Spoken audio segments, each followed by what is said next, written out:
Bismillahirrahmanirrahim. Assalamualaikum warahmatullahi wabarakatuh.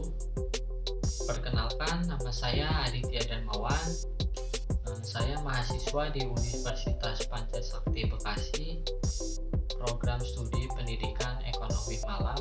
Di sini saya ingin mempresentasikan tugas ujian tengah semester mata kuliah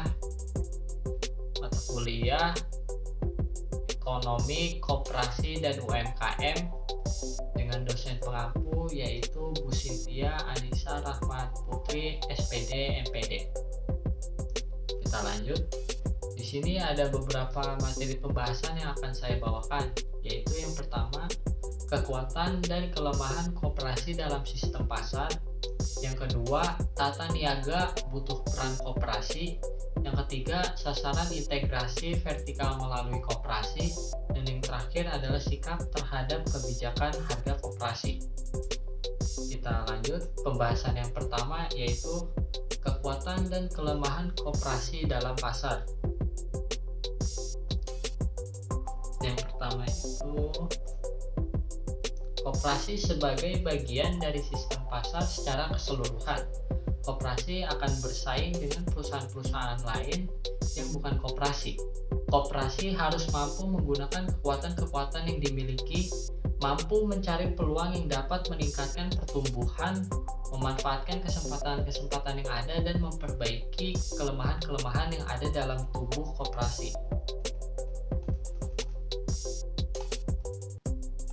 Di sini ada kekuatan-kekuatan koperasi, yaitu pertama, economies of scale atau adanya pembelian barang yang banyak. Yang kedua adalah bargaining position di pasar, kekuatan dalam penawaran produk. Yang ketiga, kemampuan dalam menghadapi ketidakpastian atau uncertainty, adanya internal market dan external market, risiko ditanggung bersama.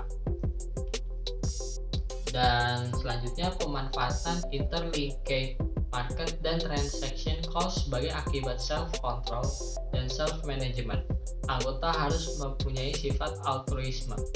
Selanjutnya adalah kelemahan-kelemahan koperasi berdasarkan prinsip-prinsip, yaitu prinsip keanggotaan bersifat terbuka dan sukarela. Ini akan melemahkan permodalan dalam jangka panjang. Yang kedua, prinsip kontrol secara demokratis. Yang ketiga, prinsip pembagian sisa hasil usaha berdasarkan jasa anggota. Yang terakhir, prinsip bunga yang terbatas atas modal. Kita lanjut, materi yang kedua yaitu tata niaga butuh peran koperasi. Tata niaga sudah terjadi sejak sektor dulu. Hampir dipastikan ketika distribusi berjalan, semua pihak di koperasi akan ikut mengawasi jika terjadi ketidakberesan. Ironisnya, peran koperasi pertanian nasional lebih banyak mengurusi mengenai pembiayaan dan permodalan. Mereka tidak berperan memainkan tata niaga tersebut. Maka tak heran ketika tata niaga pangan disebut selain petani, bakal tersebut pula nama tengkulak dan pengepul. Mereka bisa eksis meski pemerintah mengintervensi lewat keberadaan Bulog. Yang selanjutnya adalah sasaran integrasi vertikal melalui koperasi. Integrasi vertikal merupakan salah satu strategi alternatif dalam perusahaan memperluas ruang lingkup kegiatannya dengan melaksanakan integrasi ke belakang atau hulu atau ke depan hilir.